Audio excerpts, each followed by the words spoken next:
Assalamu alaikum wa rahmatullahi wa barakatuhu. Welcome to Future X Learning. Myself Bashar Hassan, and I am back with the second part of the first chapter of grade 10 physics. That's reflection and refraction. In the last lecture, we had a discussion about the basic concept of reflection, the concept of reflection, the laws of reflection.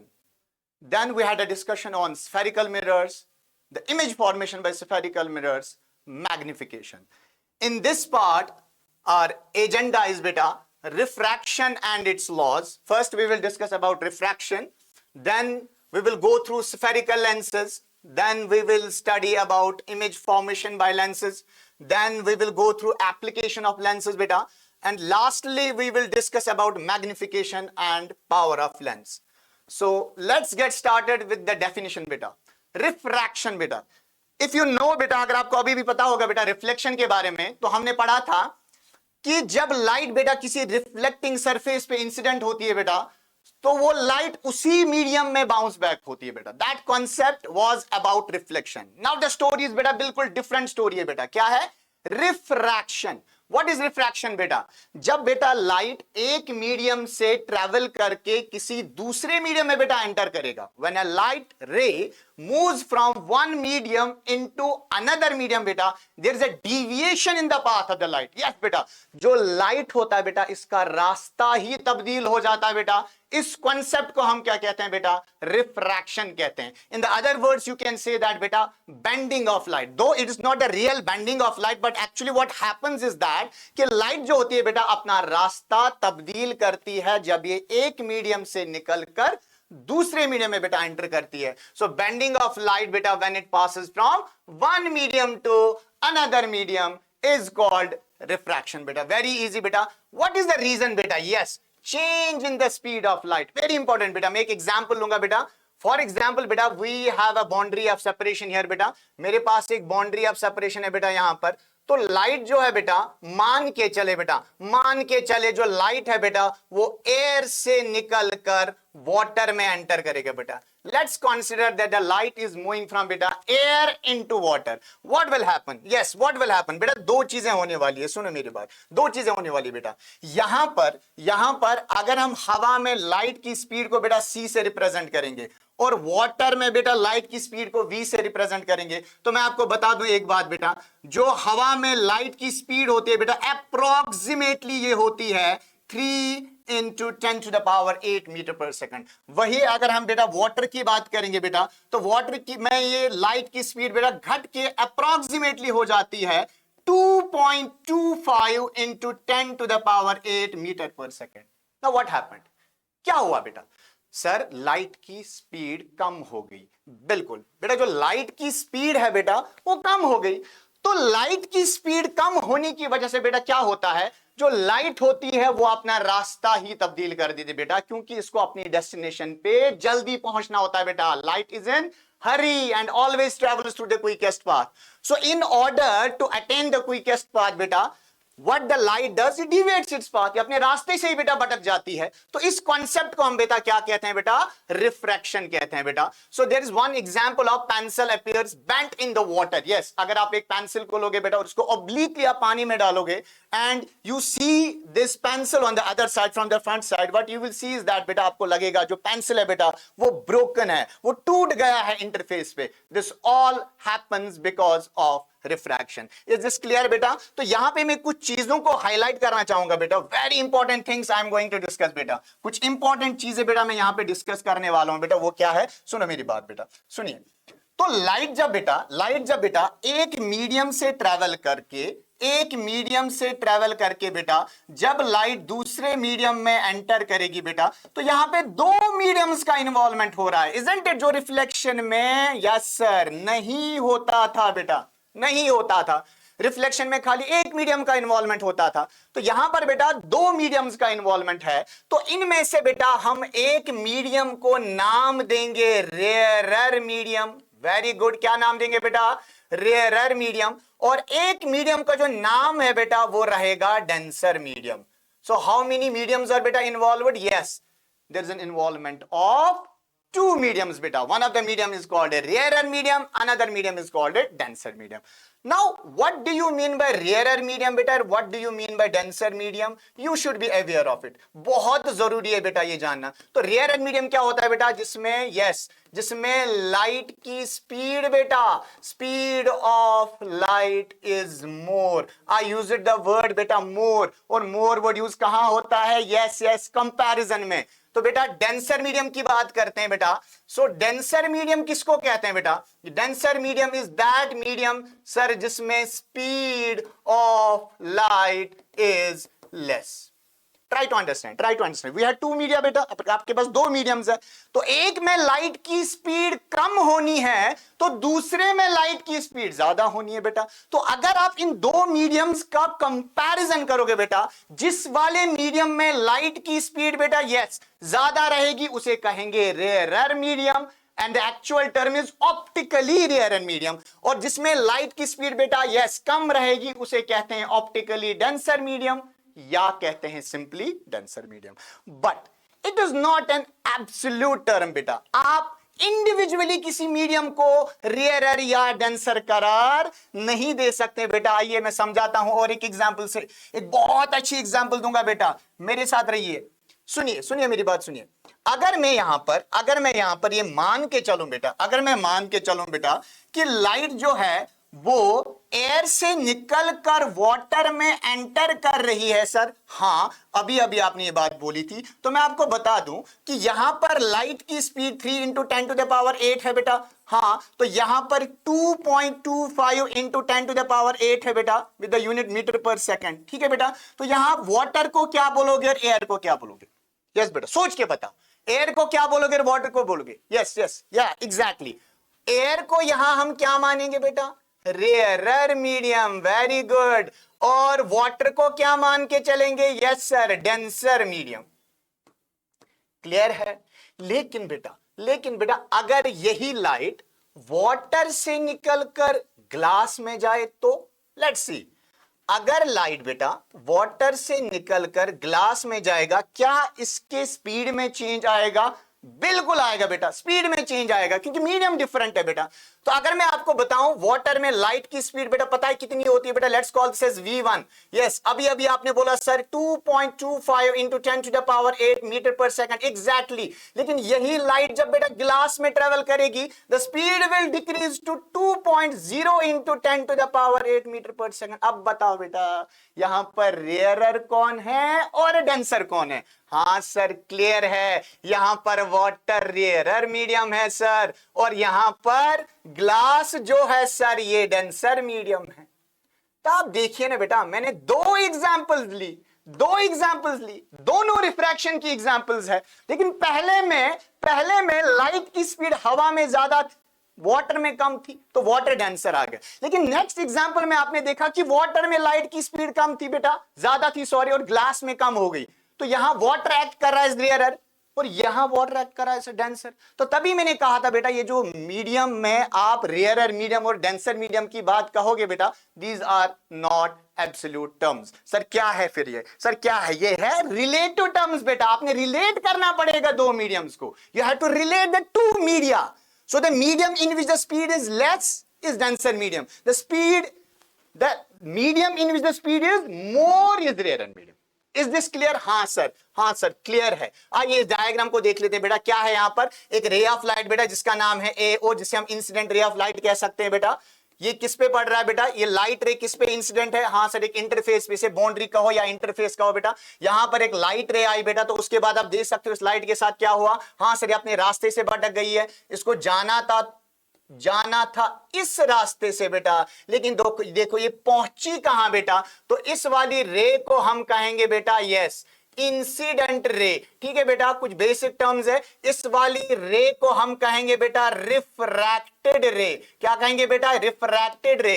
इस वाले angle को हम कहेंगे angle of incidence. ठीक है बेटा, angle of incidence. और इस वाले एंगल को हम क्या कहेंगे बेटा? Angle of refraction. रिफ्लेक्शन नहीं बेटा, ये रिफ्रैक्शन हो रहा है.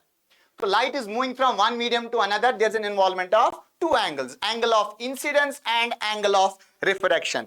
एक और बात बेटा, बहुत इंपॉर्टेंट बात है, फिर से सुनो सुनो। अब बेटा हमने पढ़ा कि हमारे यहां पर दो मीडियम्स है बेटा, दो मीडियम्स है हमारे पास। क्या क्या बेटा? हाँ, क्या क्या मीडियम है? हाँ सर, एक का नाम आपने रेयरर बोला सर, एक का नाम आपने डेंसर बोला। सुनो मेरी बात बेटा, जब लाइट रेयरर मीडियम से ट्रेवल करके किस में जाएगी? डेंसर मीडियम में। बेटा एक बात याद रखना बेटा, द लाइट रे will bend towards the normal. Very important बेटा, जब लाइट रेयरर से कहां जाएगी बेटा? डेंसर मीडियम में, इसकी स्पीड घट जाएगी बेटा। स्पीड घटेगी तो ये किसकी तरफ आएगी बेटा? डेंसर मीडियम में। सर क्या यहां दो एंगल्स होंगे? बिल्कुल होंगे, angle I and angle R, angle of incidence and angle of refraction. But let me tell you one important thing here बेटा, that is R will not be equal to I. आपका angle of refraction आई के बराबर नहीं होगा बेटा, क्योंकि वो चीज तो रिफ्लेक्शन में होता था, यहां तो लाइट डिविएट हो रही है बेटा। सर फिर क्या होगा? अगर लाइट रेयरर से कहां जा रही है बेटा? फिर से बता रहा हूं, अगर लाइट कहां जा रही है बेटा? रेयरर से डेंसर। आप ये लिख लीजिएगा ये पॉइंट बेटा, the light ray bends towards the normal, और आपका जो एंगल आर है बेटा ये लेस देन आई रहेगा। बहुत इंपॉर्टेंट कंडीशन है बेटा, पूछा जा सकता है ऐसा सवाल कि when light moves from rarer to denser, बताइए एंगल्स के बीच में क्या रिलेशन होता है बेटा? R is less than I. आइए दूसरे एग्जांपल पे आते हैं बेटा। अगर रिवर्स केस होगा बेटा कि आपके पास ऊपर डेंसर मीडियम है और आपके पास ये नीचे का मीडियम जो है बेटा ये रेयरर मीडियम है, और लाइट जो है बेटा वो रेयरर से कहां जा रही है? यस सर, डेंसर में। तो इस वाले केस में डेंसर से कहां जा रही है बेटा? रेयरर में। तो ये मैं फिर से एक नॉर्मल ड्रॉ कर रहा हूं बेटा। नॉर्मल यू नो, रिफ्लेक्शन में भी पढ़ाया था मैंने, a straight line which is perpendicular to the interface। बेटा एक ऐसी लाइन जो इंटरफेस को परपेंडिकुलर होगी बेटा, इसे नॉर्मल हम कहते हैं बेटा। तो यहां पर क्या हो जाएगा बेटा? ये बेंड करेगा away from the normal, away from the normal, क्योंकि इसका स्पीड इंक्रीज हो जाएगा बेटा। So when the light moves from denser to rarer, rarer कौन सा होता है बेटा? जिसमें लाइट की स्पीड यस ज्यादा होगी, so it will bend away from the normal. बेटा पॉइंट नोट करे बेटा, when light moves from denser medium to rarer medium, the light ray moves yes away from the normal. ये बेटा angle आई, ये बेटा angle are, तो यहां जो रिलेशन होगी बेटा वो होगी angle R is greater than angle I. I think ये जितनी भी चीजें मैंने रिफ्रैक्शन से रिलेटेड बेटा बोली, आपको ये सारी चीजें क्लियर होगी। हाँ सर, चलिए बेटा आते हैं इंपॉर्टेंट टॉपिक पे बेटा। यस, इंपॉर्टेंट टॉपिक पे बेटा। टॉपिक का नाम है लॉज ऑफ रिफ्रैक्शन बेटा, जिसमें पहला लॉ जो है बेटा वो कहता है incident, refracted ray and normal all lie in the same plane. Yes, same to same as it happened in reflection बेटा। रिफ्लेक्शन में भी हमने यही पढ़ा, जो इंसिडेंट रे, रिफ्लेक्टेड रे और नॉर्मल होते हैं वो एक ही प्लेन में रहते हैं बेटा। सेम स्टोरी यहां पे भी है।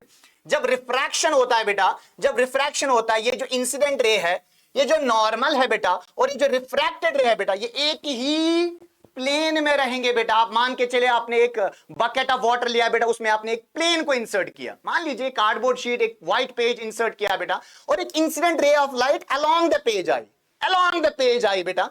ये जब वाटर में ट्रैवल करेगी बेटा, ये बेंड तो हो जाएगी, लेकिन ये पेज को नहीं छोड़ेगी, ये अपना प्लेन डिविएट नहीं करेगा, ये नहीं छोड़ेगा plane. This is what is meant by incident ray, refracted ray and normal all are in the same plane. Clear है? Snell's law, it is the second law बेटा। ये जो है ये सेकंड लॉ ऑफ रिफ्रैक्शन है बेटा, जिसका दूसरा नाम है Snell's law, as it was given by Snell a physicist.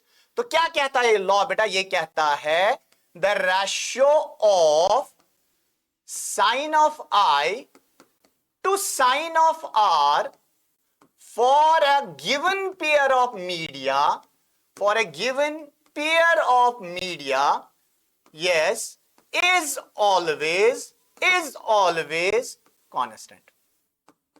ये बेटा थोड़ा सा आपको रफ लगेगा, but I will make it easier for you बेटा। बहुत इजी करने वाला हूं मैं इस कॉन्सेप्ट को। स्नेल्स लॉ कहता है बेटा कि जो साइन ऑफ आई होगा बेटा, जो साइन ऑफ आई होगा टू साइन ऑफ आर होगा बेटा, ये हमेशा कांस्टेंट रहेगा बेटा।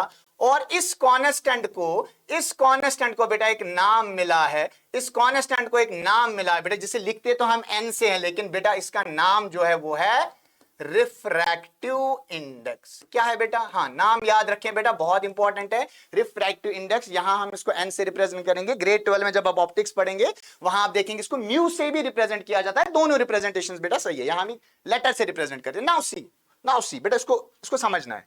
स्नेल ने दूसरे लॉ में कहा बेटा, जब रिफ्रैक्शन होगा, जब लाइट एक मीडियम से निकलकर दूसरे मीडियम में बेटा जाएगा, उसका I बाय R का रेशियो कांस्टेंट रहता है। बेटा पहले साइन की कहानी भूल जाओ। Though you might have read this sine theta, cos theta and tan theta in the trigonometry as well, but यहां पर हम फोकस रखेंगे बेटा I बाय R पे। आइए मैं समझाता हूं I बाय R की कहानी बेटा, थोड़ा समझाना मैं चाहूंगा। क्या कहता है I बाय R? आइए मान के चले कि रिफ्रैक्शन हो रहा है बेटा, जो लाइट है बेटा ये एक मीडियम से निकलकर दूसरे मीडियम में जा रहा है। हाँ सर क्लियर है, ये सर अपना रास्ता भटक जाएगी। ये I है बेटा, ये R है। तो लॉ क्या कहता है बेटा कि I by R is equal to constant. तो the actual law is sine I by sine R। मैं कॉन्सेप्ट को बिल्ड करना चाहता हूं बेटा। क्या है? I by R is equal to constant. इसका मतलब क्या है बेटा? इसका मतलब क्या है? स्टेटमेंट का मतलब समझे जरा। ये स्टेटमेंट कहता है कि अगर आपका I चेंज होगा बेटा, R भी चेंज होगा, सच दैट रेशियो में कभी चेंज नहीं होगा। फॉर एग्जांपल, अगर I बेटा बढ़ेगा तो R कम नहीं होगा, R भी बढ़ेगा बेटा, ताकि रेशियो में चेंज ना आए। अगर आपका एंगल I घटेगा बेटा तो R भी घटेगा बेटा, R भी डिक्रीज होगा, ताकि रेशियो में कांस्टेंट ना, ताकि रेशियो क्या रहे बेटा? कांस्टेंट रहे। और ये कांस्टेंट रख कौन रहा है बेटा? मीडियम जिसमें लाइट एंटर कर रही है, क्योंकि वो लाइट को इस तरह डिविएट कर रहा है कि रेशियो में कोई चेंज नहीं आ रहा है बेटा। वही है कि अगर आपका एंगल ऐसे है बेटा तो आपका कुछ R होगा। अगर आपका एंगल I ज्यादा है बेटा, मान लीजिए ये आपका एंगल I है, तो बेटा क्या होगा कि आपका R भी इंक्रीज होगा बेटा। यानी जो एक्सटेंट ऑफ डिविएशन है बेटा वो सेम है। आपका I है तो आपका R भी चेंज हो रहा है। आप I को चेंज कर रहे हो, R भी चेंज हो रहा है। The extent of deviation is not changing बेटा। ये जो रेशियो है बेटा वो कांस्टेंट रहा है। सिंपल है। इस लॉ को हम क्या कहते हैं बेटा? Snell's law. बट यहां हम जो रेशियो ले रहे हैं ना एंगल के हिसाब से बेटा, वो कौन सा वाला रेशियो लेते हैं बेटा? Sine ratio. इसके पीछे भी एक कहानी है, अभी मैं वो एक्सप्लेन नहीं करना चाहूंगा, क्योंकि जब आप इस बाउंड्री ऑफ सेपरेशन को लेके एक एंगल I और एंगल R ड्रॉ करते हो बेटा, अगर इस एंगल I के कंपैरिजन में इस ट्रायंगल को कंप्लीट करूंगा, आप देखोगे यहां पर परपेंडिकुलर और हाइपोटेन्यूज में चेंज आ रहा है बेटा, जब आपका R वेरी कर रहा है, सॉरी जब आपका I वेरी कर रहा है। तो when your I is varying, when your I is getting changed बेटा, इस ट्रायंगल का, because there is a connection between angles and the sides of a triangle, you know it, trigonometry. So here P change, H change, और ये P और H किस में आता है बेटा? हाँ सर साइन में आता है। इसीलिए हम यहां पर बेटा साइन का रेशियो ले रहे हैं। तो याद रखिए स्नेल्स लॉ कहता है बेटा sine of I divided by sine of R is equal to constant बेटा। इस कांस्टेंट का नाम है refractive index of the medium. पर यहां एक बात याद रहे बेटा, ये रिफ्रैक्टिव इंडेक्स किस वाले मीडियम का है बेटा? यहां तो दो मीडियम्स की बात हो रही थी। लाइट एक मीडियम से आ रहा है और लाइट दूसरे मीडियम में एंटर कर रहा है, ठीक है बेटा? तो रिफ्रैक्टिव इंडेक्स किस मीडियम का निकाल रहे हो? सर जो लाइट को डिविएट कर रहा है सर। तो लाइट को डिविएट कौन कर रहा है सर? जिसमें लाइट एंटर कर रही है सर, समझ आ रहा है हमें? जिसमें लाइट एंटर कर रही है। लाइट किस में एंटर कर रही है सर? मीडियम 2 में। तो ये रिफ्रैक्टिव इंडेक्स किसका है बेटा? सर मीडियम 2 का है सर। क्लियर हो रहा है? क्लियर हो रहा है? आइए क्या है ये रिफ्रैक्टिव इंडेक्स बेटा? It shows how much a medium slows down the light. ये एक मीडियम की एबिलिटी है बेटा, ये एक मीडियम की एबिलिटी है, ability of yes a medium क्या करने की बेटा? To slow down the speed of light. ठीक है बेटा, to slow down the speed of light. देखो बेटा, देखो बेटा, देखो बेटा मसला क्या है। ये जो बेंडिंग एबिलिटी है ना मीडियम की, ये उस मीडियम के ऑप्टिकल डेंसिटी पे डिपेंड करेगा। किस पे डिपेंड करेगा? नाम याद रखें बेटा, बहुत इंपॉर्टेंट नाम है ये, optical density. It's not the density what you are thinking about, okay? That density is mass per unit volume, that shows composition of matter, okay? That's a different game बेटा। ये ऑप्टिकल डेंसिटी है। Optical density shows the extent to which a medium absorbs, attenuates the light. एक medium के अंदर जब light जाता है बेटा, वो उसको कितना डिविएट कर रहा है, मतलब उसको कितना एब्सॉर्ब कर रहा है, क्योंकि लाइट एब्सॉर्प्शन के बाद री इमिशन होता है। लाइट ऐसे आके मीडियम के थ्रू ट्रांसमिट नहीं होती बेटा, लाइट पहले एब्जॉर्ब होती है, जितना ज्यादा वो एब्जॉर्ब होगा वो itself depends on the frequency of electrons. इसमें बहुत डेप्थ है बेटा। तो लाइट जब आती है बेटा, लाइट कितना ज्यादा एब्जॉर्ब होगी उस मीडियम में, उतना ही उस मीडियम का ऑप्टिकल डेंसिटी ज्यादा होगा बेटा। तो वाटर का ऑप्टिकल डेंसिटी हवा से ज्यादा है बेटा। ग्लास का ऑप्टिकल डेंसिटी यस वाटर से ज्यादा है। क्यों? क्योंकि ग्लास लाइट को ज्यादा एब्जॉर्ब करता है बेटा, इसीलिए लाइट ज्यादा डिविएट होती है बेटा। यस, तो ऑप्टिकल डेंसिटी डिपेंड करेगा बेटा, ठीक है ना। तो मीडियम की ऑप्टिकल डेंसिटी जितनी ज्यादा होगी बेटा, उतना वो ज्यादा डिविएट करेगा बेटा।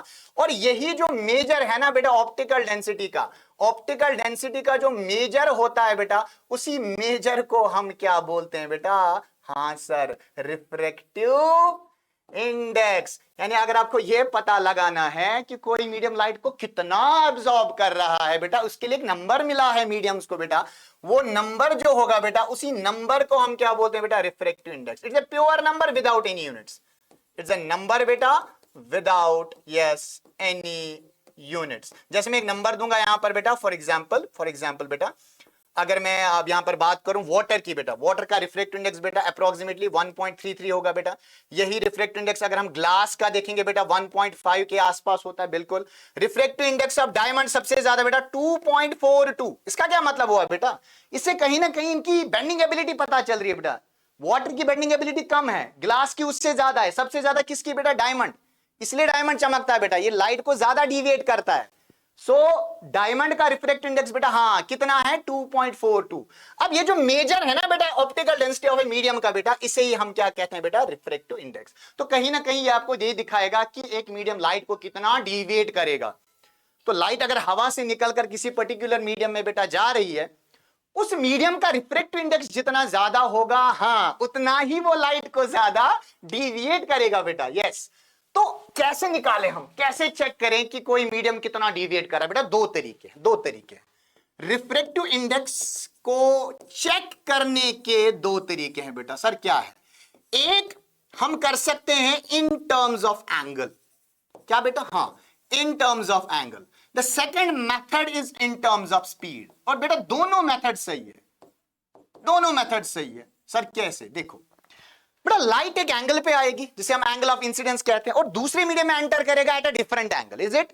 तो आप वेरिएशन देखोगे ना एंगल में कितना चेंज आया। ये 60 डिग्री से 30 डिग्री हो गया, मतलब डिविएशन हो गई। तो आप क्या करोगे? हाँ, कंपैरिजन किससे किया जाता है? यस, रेशियो से। एग्जैक्टली। तो आप क्या कर रहे हो बेटा? Sine of I by sine of R. सोचो ना बेटा, कॉमन सेंस है ये। आप एंगल्स का रेशियो चेक कर रहे हो तो आपको पता चल रहा है डिविएशन कितनी हो रही है, तो उसी डिविएशन का नाम है रिफ्रैक्टिव इंडेक्स। तो पहला तरीका है n is equal to sine I by sine R. The other method is आप बेटा स्पीड्स का रेशियो निकालोगे। बिल्कुल, क्योंकि पहले जो स्पीड थी बाद में वो नहीं रहती है, स्पीड अलग हो जाती है बेटा, स्पीड चेंज हो जाती है। तो अगर आप स्पीड्स का रेशियो भी चेक करोगे तब भी आपको डिविएशन पता चलेगा, क्योंकि डिविएशन की वजह से ही तो स्पीड में चेंज आ रहा है। हाँ सर, बिल्कुल सर, क्लियर हो रहा है। तो दो तरीके बेटा, either you go for sine I by sine R और you simply go for V1 by V2। जैसे मैं एक एग्जांपल से क्लियर करूंगा बेटा, एग्जांपल से ज्यादा अच्छे से समझ आता है बेटा, आदत है एग्जांपल्स देने की। देखिए बेटा, एक बहुत अच्छी एग्जांपल देता हूं बेटा। एयर से लाइट निकलकर वाटर में गया है। हाँ सर, अभी मैंने वैल्यूज बताई। तो अगर मैं यहां पर एक नॉर्मल ड्रॉ करूं बेटा, n and dash, yes, what will happen? Sir light का एंगल ऑफ इंसिडेंस I है sir, angle of refraction R है। दो आपको नहीं पता होगा बेटा किस आई पे कितना आर होगा, आप डायरेक्टली नहीं बता सकते बेटा, इट्स क्वाइट हेक्टिक जॉब। तो हम क्या करेंगे बेटा, यहां पर भी स्पीड देखेंगे, यहां पर भी स्पीड देखेंगे। तो एयर में जो स्पीड अप्रोक्सीमेटली मैंने बताई 3 × 10⁸, the real value is 2.98 approximately. Calculations के आसान बनाने के लिए, कन्वीनियंट बनाने के लिए you can use 3, no issues. v बेटा कितना है मैंने अभी बताया, क्या बताया बेटा? 2.25 मैंने बताया था, यस, × 10⁸ मीटर पर सेकंड। तो सीधी सी बात है ना बेटा, अगर आप यहां पे रिफ्रैक्टिव इंडेक्स चेक कर रहे हो, किसका चेक कर रहे हो? सर वाटर का चेक कर रहे हैं। लाइट किस में जा रही है बेटा? सर वाटर में जा रही है। डिविएट कौन कर रहा है? सर वाटर कर रहा है।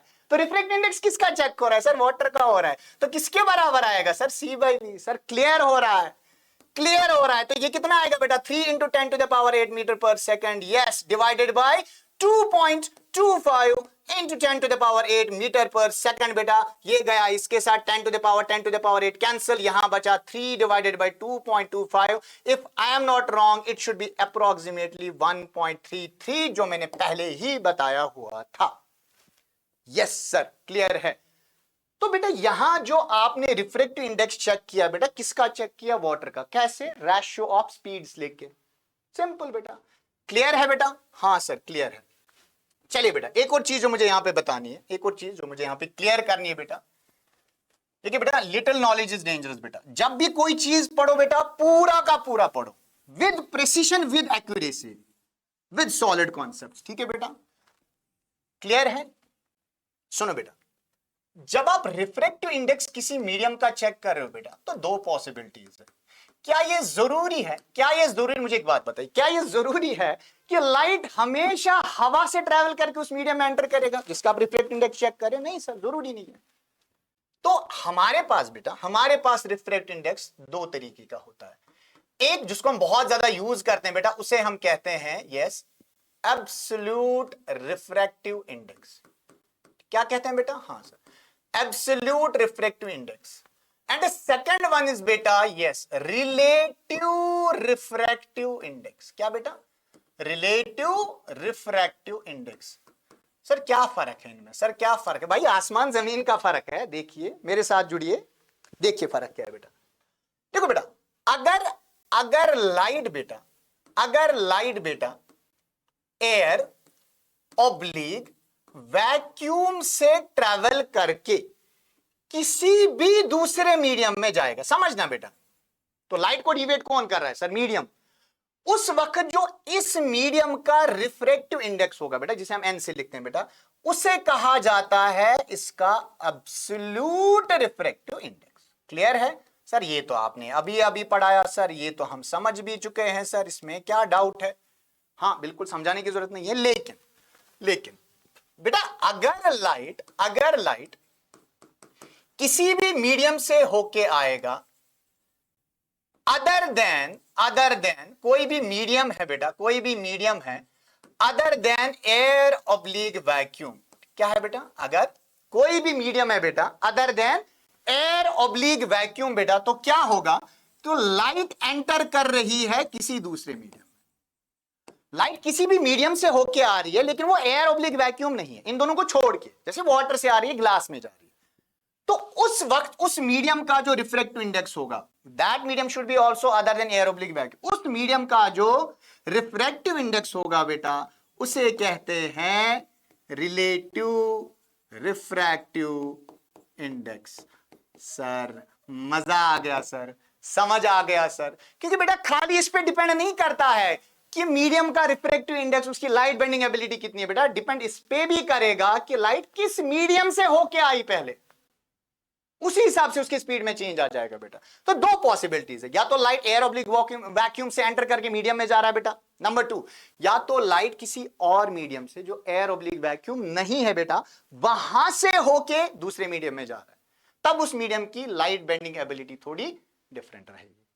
सर एग्जाम्पल से समझाइए. चलिए एग्जाम्पल पे आते हैं, एग्जाम्पल्स का दौर है बेटा, एग्जाम्पल पे आते हैं तो ज्यादा क्लियर हो जाएगा बेटा. आइए, मैंने क्या बोला बेटा? मैंने क्या बोला कि अगर लाइट हवा से निकलकर फॉर एग्जांपल ग्लास में जाएगा बेटा, ये लाइट जब आएगी बेटा उसकी स्पीड में वेरिएशन आएगी. हाँ सर, यहां स्पीड आपको पता है बेटा, ग्लास का मैं बता दूं 2.0 into 10 to the power 8 metre per second.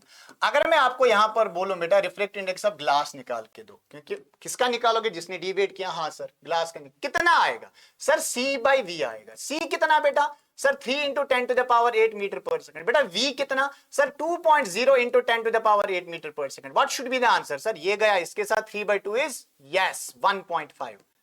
तो इसका मतलब ये हुआ बेटा कि जो ग्लास की light bending ability with respect to air है बेटा, विद रिस्पेक्ट टू एयर है, ये 1.5 है. तो 1.5 टाइम्स ये लाइट को बेंड करेगा टुवर्ड्स द नॉर्मल बेटा, और इसका डिफॉल्ट वैल्यू है, इसका डिफॉल्ट वैल्यू है. लेकिन अगर यही लाइट बेटा, अगर यही लाइट वाटर से होके आए तो, वाटर से होके आए तो बेटा, हाँ सर यहां पर स्पीड v1, अब आप c नहीं बोल सकते बेटा, क्योंकि c हवा या वैक्यूम के लिए होता है बेटा, स्पीड के लिए. तो लाइट जो है बेटा, अब आप मान के चले, यस लाइट जो है बेटा वो वाटर से निकलकर ग्लास में एंटर करे, क्या इसको डिविएशन होगा? बिल्कुल सर डिविएशन होगा, क्योंकि लाइट की स्पीड सर वेरी होगी, और यहां पर हम स्पीड का नाम v2 रख देंगे। बताओ v1 कितना? सर v1 है 2.25 into 10 to the power 8 metre per second. Clear है? बताइए बेटा v2 कितना है? सर v2 आपने बोला 2.0 into 10 to the power 8 metre per second. बिल्कुल। अब आप यहां पर किसका रिफ्रैक्टिव इंडेक्स निकालोगे? सर ग्लास का निकालेंगे, क्योंकि लाइट, अरे यहां पे भी तो गिलास का निकाला था, फिर फर्क क्या है भाई? नहीं, यहां गिलास विद रिस्पेक्ट टू एयर था, उसे एब्सोल्यूट कहते हैं बेटा। यहां पे glass with respect to yes water है, तो हम लिखेंगे बेटा glass with respect to water. बेटा यहां एयर लिखने की जरूरत ऊपर होती नहीं है, क्योंकि डिफॉल्ट कंडीशन है, ये एब्सोल्यूट वैल्यू है बेटा, एब्सोल्यूट वैल्यू। तो यहां क्या आएगा? हाँ सर v1/v2 आएगा सर। तो वो कितना आएगा sir? 2.25 into 10 to the power 8 metre per second, yes, divided by 2.0 into 10 to the power 8 metre per second. So the refractive index of glass with respect to water is equal to 2.25 divided by 2, which is 1.125। Clear है? Yes sir. अब देखो ना बेटा, दोनों जगह refractive index अलग, यहां पे 1.5, और हम याद एब्सोल्यूट रखते हैं बेटा, रिलेटिव नहीं रखते। व्हाई? क्योंकि relative refractive index of a medium can have any values with respect to any particular medium. आपको क्या पता लाइट किस मीडियम से होके आ रही है बेटा? तो आप गिलास को इतने सारे मीडियम्स के साथ कंपेयर कर सकते हो बेटा, वहां उसके रिलेटिव रिफ्रैक्टिव इंडेक्स देखो खुद कितने बन जाएंगे। आपकी एनसीईआरटी बुक को बेटा चेक करें, वहां पे आपको खाली मिलेंगे yes sir absolute refractive index. कोई पूछा जाएगा तो एब्सोल्यूट में ही पूछा जाएगा बेटा, कुछ वैल्यूज मैंने बता दी। आई थिंक आप सबको ये क्लियर हुआ होगा बेटा, crystal and clear refractive index. आइए बेटा, रिफ्रैक्शन थ्रू ग्लास स्लैब। देखो बेटा, अगर आपके पास एक ग्लास स्लैब है बेटा, और इसके ऊपर हम एक लाइट को इंसिडेंट करें बेटा, तो यहां पर रिफ्रैक्शन बेटा 2 बार होगा, इसीलिए हम इसे इसीलिए हम इसे डबल रिफ्रैक्शन भी कहते हैं बेटा। क्या कहते हैं? क्या कहते हैं? हाँ क्या कहते हैं बेटा? डबल रिफ्रैक्शन कहते हैं। क्या कहते हैं बेटा? Double refraction. क्यों सर, क्यों कहते हैं डबल रिफ्रैक्शन? क्योंकि यहां बेटा रिफ्रैक्शन 2 बार होना है, 2 बार होना है, क्योंकि यहां 2 इंटरफेसेस है, एक जिसका नाम है बेटा ए बी, एक रे ऑफ लाइट आई बेटा, ये इस इंटरफेस पे आई, ये नॉर्मल है बेटा, इसका कुछ एंगल ऑफ इंसिडेंस मैंने 30 दिखाया बेटा। सो इस लाइट रे को बेटा इस डायरेक्शन में जाना था, जहां से ये डॉटेड लाइन है बेटा, ये इसका क्या था बेटा? ये इसका एक्चुअल पाथ था, या हम बोल सकते हैं इसका इनिशियल डायरेक्शन था, इनिशियल डायरेक्शन था बेटा। लेकिन इस वाले पॉइंट पे light will bend towards the normal. Why? Because light is moving from rarer to denser. हाँ सर, पढ़ाया आपने, जब लाइट जाती है रेयर से डेंसर बेटा, it bends towards the normal, क्योंकि इसकी स्पीड कम हो जाती है, तो ये अपना रास्ता कम करने की कोशिश करेगी ताकि जल्दी बाहर आए बेटा। सो यहां पर r will be less than, yes r will be less than. हाँ सर क्लियर है।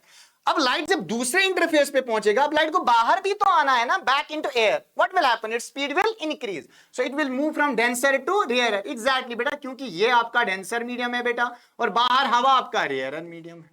अब बताओ क्या होगा sir? The light will bend away from the normal, इसका नाम है एंगल ऑफ इमर्जेंस बेटा। तो कितनी बार रिफ्रैक्शन हुआ? कितनी बार रिफ्रैक्शन हुआ बेटा? 2 बार हुआ। ये 2 बार रिफ्रैक्शन की वजह से पता है क्या होगा बेटा? ये जो इमर्जेंट रे है ना बेटा, ये इमर्जेंट रे उसका जो एक्चुअल पाथ है बेटा, इनके बीच में एक परपेंडिकुलर डिस्टेंस आएगा। मतलब जो लाइट था बेटा, ये साइडवेज डिस्प्लेस हो चुका है, लेटरली ये डिस्प्लेस हो चुका था। देखिए ना, जाना था ऐसे, जाना था ऐसे, पहुंची कहां बेटा? इधर पहुंची, इधर पहुंची बेटा। तो perpendicular distance, perpendicular distance between these two rays, it has got laterally displaced बेटा। इसे हम कहते हैं बेटा क्या? इसे हम लेटरल शिफ्ट भी कहते हैं बेटा। क्या कहते हैं बेटा? लेटरल शिफ्ट भी नाम है बेटा इसका। इसका दूसरा नाम आपको मिलेगा लेटरल डिस्प्लेसमेंट भी बेटा बोलते हैं इसको। But what actually is lateral shift बेटा? The sideways displacement of the emergent ray from its actual path, या हम बोल सकते थे perpendicular distance between the emergent ray and the incident direction of the light. The incident ray bends at the entry, बेटा हो गई bend entry पे भी और एग्जिट पे भी। उसके बाद emergent ray parallel to the incident ray. The crux line is बेटा, जो इमर्जेंट रे बेटा वो एक्चुअल पाथ को जो इंसिडेंट रे की डायरेक्शन है बेटा उसको पैरेलल है, तो इसे हम लेटरली डिस्प्लेस कहते हैं बेटा। ठीक है बेटा, इसके लिए हम डेरिवेशन भी निकालेंगे आगे हायर क्लासेस में, यहां आपको डेरिवेशन के साथ गर्ज नहीं है बेटा। तो यहां पर रिफ्रैक्शन 2 बार हुआ। मैं एक पॉइंट ऐड करना चाहूंगा बेटा यहां पर, वो पॉइंट है बेटा कि जब भी डबल रिफ्रैक्शन होता है बेटा ग्लास स्लैब में, जब भी डबल रिफ्रैक्शन होगा बेटा ग्लास स्लैब में, तो एक बात याद रखें बेटा कि यहां पर एंगल I और एंगल E हमेशा बराबर होते हैं बेटा। क्या होते हैं? Angle of incidence in the rear and medium and angle of emergence in the rear and medium बेटा दोनों एंगल बराबर रहते हैं। क्लियर है? आइए बेटा मेन पार्ट पे आते हैं बेटा, सबसे इंपॉर्टेंट पार्ट बेटा जो एग्जाम में पूछा जाता है हर साल, वो है लेंसेज के बारे में बेटा। स्फेरिकल लेंस क्या होती है, कितने टाइप ऑफ लेंस है बेटा, और कैसे ये इमेज बनाते हैं बेटा। सबसे पहले बेटा मैं बताना चाहूंगा कि आखिर स्फेरिकल लेंस क्या है बेटा। थोड़ा कॉन्सेप्ट को बिल्ड करेंगे बेटा, कॉन्सेप्ट को बिल्ड करेंगे। सुनिए मेरी बात बेटा, आपके पास दो स्फीयर्स ऑफ ग्लास, मान के चले आपके पास बेटा दो सॉलिड स्फीयर्स ऑफ ग्लास है बेटा, सॉलिड है, सॉलिड।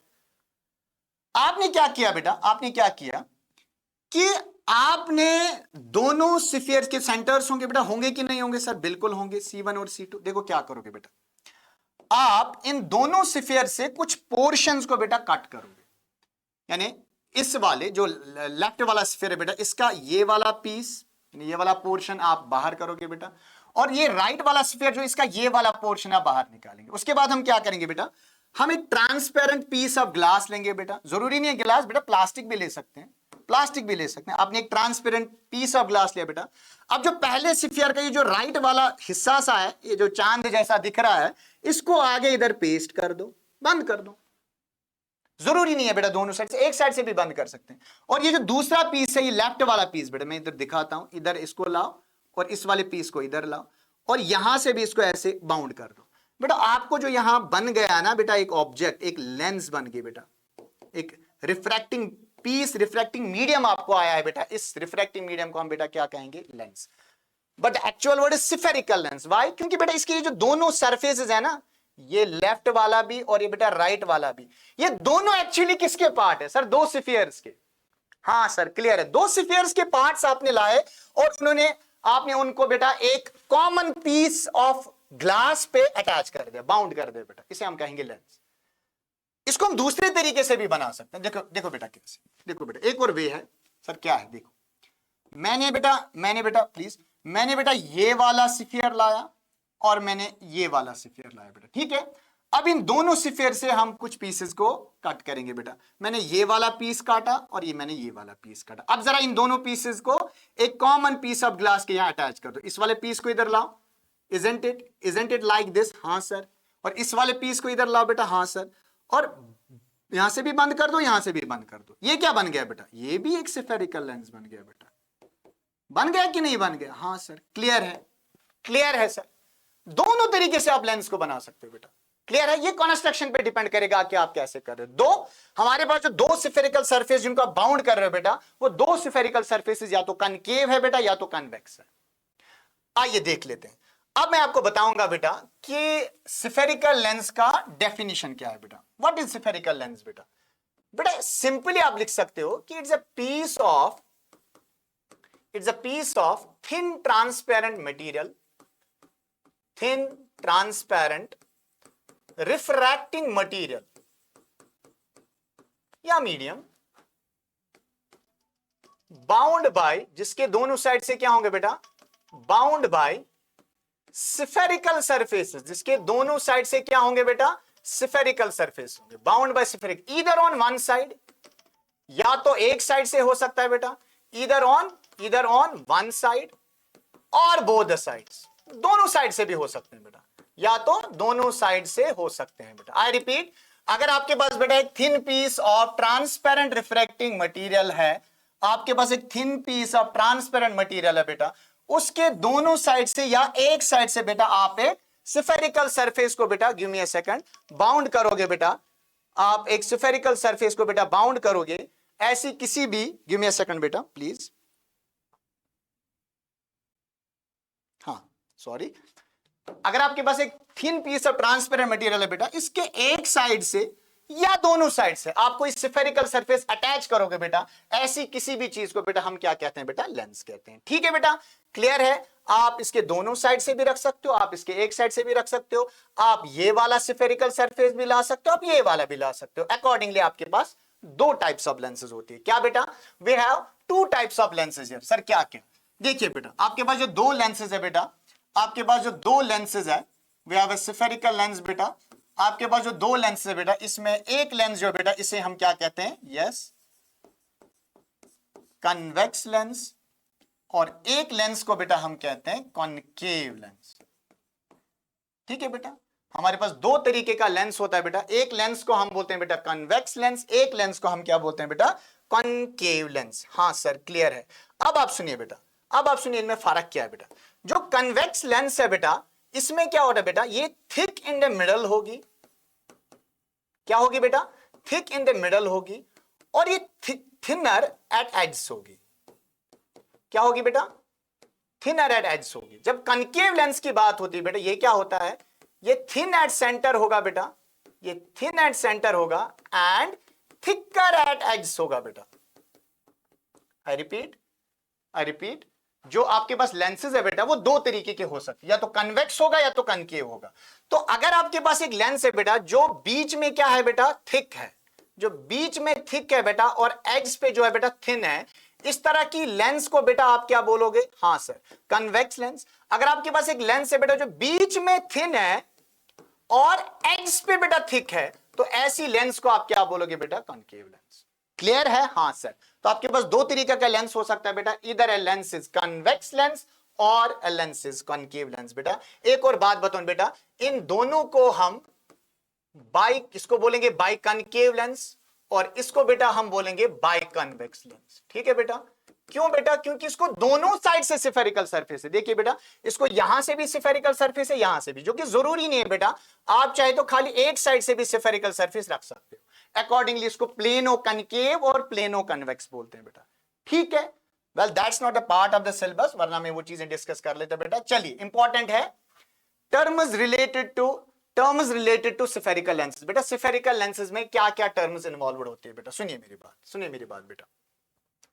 देखिए पहली बात, अभी कुछ देर पहले हमने देखा बेटा कि हम दो स्फीयर से दो सरफेसेस को ले लेते हैं, इजंट इट। क्या उन दोनों के स्फीयर्स के सेंटर्स नहीं होंगे? बिल्कुल होंगे सर, बिल्कुल होंगे। तो उन दोनों स्फीयर्स के जो सेंटर्स होते हैं बेटा, जिनका ये लेंस हिस्सा होता है बेटा, क्योंकि आपने ये लेंस वही से तैयार किया है, उन दोनों सेंटर्स को हम क्या बोलते हैं बेटा, सेंटर्स ऑफ कर्वेचर। क्या बोलते हैं बेटा, सेंटर्स ऑफ कर्वेचर। क्लियर है सर। अब इस लेंस का जो खुद का सेंटर होता है बेटा, ये O, इसे बेटा कहते हैं हम ऑप्टिकल सेंटर। क्या कहते हैं बेटा, ऑप्टिकल सेंटर। क्लियर है, क्लियर है। उन दोनों स्फीयर से जहां से आपने लेंस को तैयार किया बेटा, उन दोनों स्फीयर्स के सेंटर्स को हम सेंटर्स ऑफ कर्वेचर बोलेंगे। लेंस के सेंटर को हम क्या बोलेंगे बेटा, हाँ सर क्लियर है, लेंस के सेंटर को हम ऑप्टिकल सेंटर बोलेंगे। एक लाइन जो इन तीनों सेंटर्स को पार करेगी बेटा, दोनों साइड से प्रोड्यूस भी होगी बेटा, ऐसी किसी भी लाइन को बेटा हम प्रिंसिपल एक्सिस कहेंगे। क्या कहेंगे बेटा, प्रिंसिपल एक्सिस कहेंगे। ऐसी किसी भी लाइन को बेटा हम प्रिंसिपल एक्सिस कहेंगे। क्लियर है। आइए पहले देख लेते हैं कुछ टर्म्स को, बाद में आगे बढ़ते हैं एक एक करके, स्लोली हम आगे बढ़ते जाएंगे बेटा। पहले पॉइंट पे आते हैं बेटा, optical centre, the centre point of the lens, जो मैंने पहले डिस्कस किया था बेटा, ओ से डिनोट करते हैं इसको। रे passing through it do not deviate. हाँ ये बहुत इंपॉर्टेंट बात है बेटा, इस ऑप्टिकल सेंटर के थ्रू जो भी लाइट रे जाएगी बेटा, जिसको हम बाद में रूल्स में भी देख लेंगे, वो डिविएट नहीं होती बेटा, वो अपने रास्ते से भटक नहीं जाती है। प्रिंसिपल एक्सिस एक ऐसी लाइन बेटा जो पास होगी दोनों ऑप्टिकल सेंटर और सेंटर्स ऑफ कर्वेचर से बेटा, उसको हम प्रिंसिपल एक्सिस कहते हैं। सर क्लियर है। सेंटर्स ऑफ कर्वेचर या सेंटर ऑफ कर्वेचर आप किसी एक पे भी डिफाइन कर सकते हो बेटा। ये सेंटर ऑफ स्फीयर होगा जिसका ये लेंस बेटा पार्ट होगा। दो हम यहां बाई कन्वेक्स और बाई कनकेव का डिस्कशन कर रहे हैं, तो डेफिनेटली सी बात है बेटा कि यहां पर जो लेंस है बेटा वो या तो बाई कन्वेक्स होगा या तो बाई कनकेव होगा बेटा। आइए, रेडियस ऑफ कर्वेचर। बेटा रेडियस ऑफ कर्वेचर क्या है बेटा, सुनिए बेटा, सुनिए बात बेटा। अभी हमने देखा कि इसको हमने कहां से तैयार किया, सर इसको हमने दो स्फीयर से तैयार किया, तो उन स्फीयर के सेंटर्स होंगे। हाँ सर सेंटर्स होंगे। क्या उन स्फीयर्स का रेडियस नहीं होगा? सर बिल्कुल होगा, सिंपल सी बात है बेटा, जो स्फीयर का रेडियस होगा वही रेडियस इस लेंस का भी रहेगा। दो it can be different on either sides, but the thing is कि आपने इनको दो स्फीयर या एक स्फीयर से तैयार किया बेटा, उन स्फीयर्स का जो रेडियस होगा बेटा वही इनका भी रेडियस होगा। So distance between the optical centre and the centre of curvature, बिल्कुल इस सेंटर ऑफ कर्वेचर से ओ तक की जो दूरी रहेगी बेटा, इसे हम क्या कहेंगे बेटा, रेडियस ऑफ कर्वेचर कहेंगे।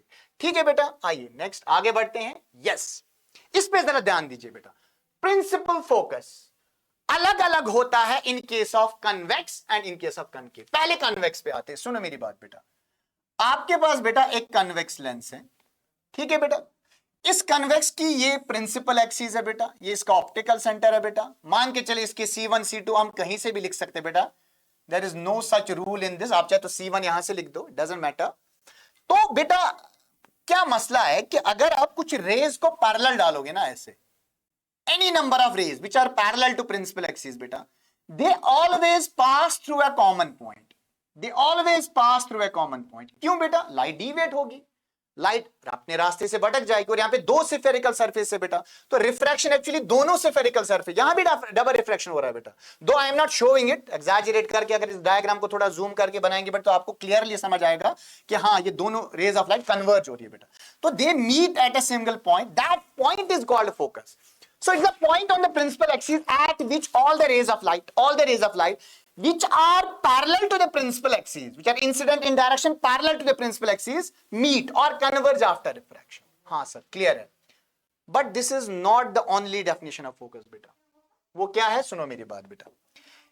अगर मैं बेटा एक convex lens लूं बेटा, if I'll take a convex lens such that I'll keep an object on the principal axis at some distance such that कि यहां से बेटा जितनी भी rays of light emerge out होंगी बेटा, कितनी भी rays emerge out हो जाए बेटा, अगर ये सारी rays बेटा refraction के बाद principal axis को parallel हो जाए बेटा, try to understand it. You are taking any number of rays from a particular point from which जितनी भी रेज बेटा जा रही है, जब वो लेंस पे इंसिडेंट है बेटा, उसके बाद रिफ्रैक्शन के बाद वो एक दूसरे को पैरेलल हो रही है बेटा, तब उस पॉइंट को भी हम बेटा फोकस कहते हैं. हाँ, इसका मतलब ये हुआ कि लेंस के दो फोकल पॉइंट्स होते हैं या दो फोकाई होते हैं बेटा. इसका यहां से भी फोकस होता है, यहां से भी फोकस होता है बेटा. ठीक है, तो इसीलिए बेटा अब आप जब भी लेंस को बेटा दिखाओगे, बेटा, आप दोनों फोकाई को दिखाओगे. देखो कैसे बेटा, बिल्कुल सिंपल है. You will draw a convex lens. हाँ सर, उसके बाद बताइए. You will take a principal axis through optical centre through C1 and C2. बेटा एक तरीका जो सिंपल है वो ये है कि आप इन दोनों के बीच में, ऑप्टिकल सेंटर और C1 के बीच में बिल्कुल एक पॉइंट लेंगे, और इस ऑप्टिकल सेंटर और दूसरे सेंटर के बीच में दूसरा पॉइंट लेंगे बेटा. तो दोनों फोकसेस को आप ऐसे रिप्रेजेंट कर सकते हो बेटा. This is focus 1, this is focus 2. हाँ सर, क्लियर है. The point where the parallel rays converge in convex lens after refraction. ठीक है बेटा, ये वो पॉइंट होता है जहां पर सारी रेज कन्वर्ज करती है बेटा रिफ्रैक्शन होने के बाद. इसे फोकस कहते हैं. दो it is not the only definition. हाँ, आपके एनसीईआरटी में बेटा खाली ये डेफिनेशन दी है, but there are two definition जो मैंने दूसरी डेफिनेशन भी बताई. It is the point on the principal axis such that all the rays that emerge out of that point becomes parallel to the principal axis after refraction. बेटा इसीलिए हम convex lens को बेटा कन्वर्जिंग लेंस कहते हैं. क्या कहते हैं बेटा? Converging lens. क्यों? क्योंकि सर ये लाइट रेज को कन्वर्ज कर रहा है. सिंपल है. आइए अब हम थोड़ा कॉन्केव लेंस में बेटा देख ले. ठीक है बेटा, अगर मेरे पास एक कॉन्केव लेंस है बेटा, I am taking a concave lens beta, and I am taking the principal axis into consideration. We have C1 for example here, we have C2 for example here. तो यहां पर क्या होगा अगर हम रेज को इंसिडेंट रखें parallel to the principal axis? See what will happen. अगर आप कुछ भी रेज को पैरेलल रखोगे बेटा प्रिंसिपल एक्सिस को, what will happen is that all these rays will deviate. बेटा ये दोनों रेज जो है बेटा ये कुछ ऐसे डिविएट हो जाएंगे. They will not meet. They will get deviated. But अगर आप इनको यहां से नोटिस करोगे, अगर आप इन दोनों रेज को यहां से विजुअलाइज करोगे बेटा, आपको नहीं लगेगा ये दो रेज पैरेलल आ रही है.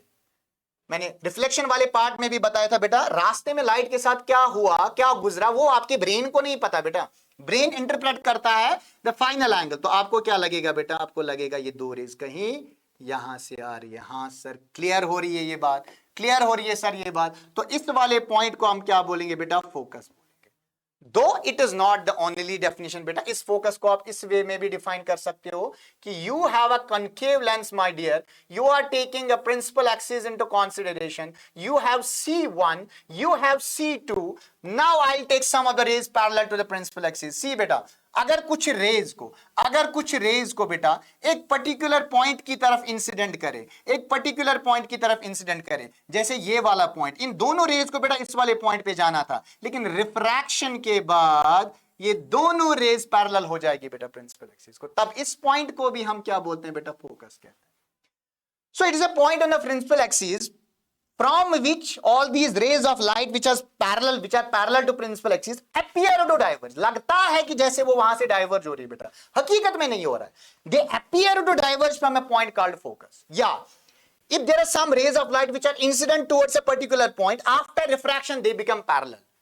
In this condition it's also called as focus. तो बताओ कॉन्केव लेंस में भी कितने फोकस होते हैं? सर दो होते हैं. सर दो होते हैं. तो यहां पर भी हम फोकस को ऐसे दिखा सकते हैं जैसे हमने कन्वेक्स लेंस में दिखाया. हाँ सर, सर बिल्कुल सर, हमें क्लियर हो रही है ये बात कि अगर हमारे पास बेटा एक कॉन्केव लेंस है बेटा, तो कुछ रेज ऑफ लाइट जो पैरेलल है बेटा, तो अगर वो कन्वर्ज हो रही है, लगता है कि वो एक पॉइंट पे कन्वर्ज हो रही है बेटा, जैसे यहां से मैं C1 ले रहा हूं बेटा, यहां से C2 बेटा, तो इसमें भी दो फोकाई होंगे बेटा, F1 F2.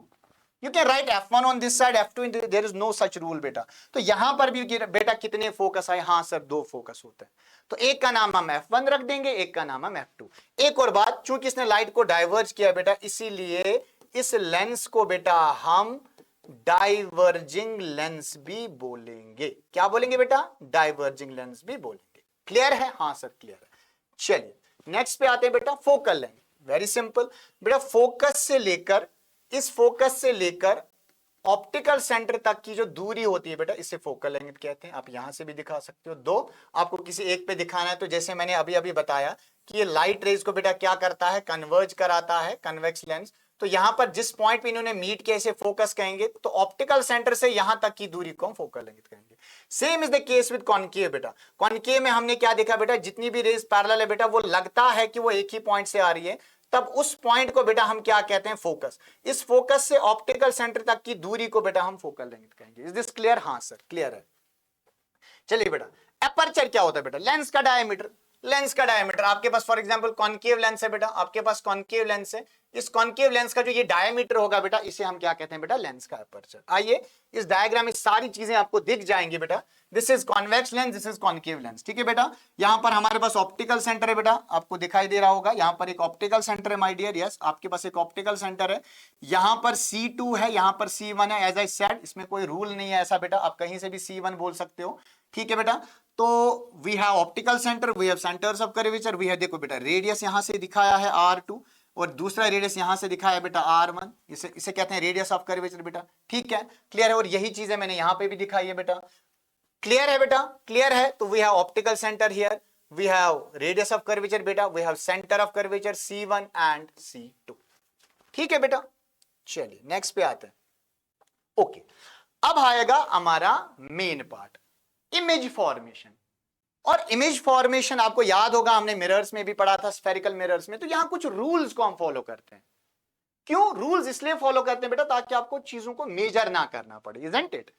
तो same is with lenses as well बेटा.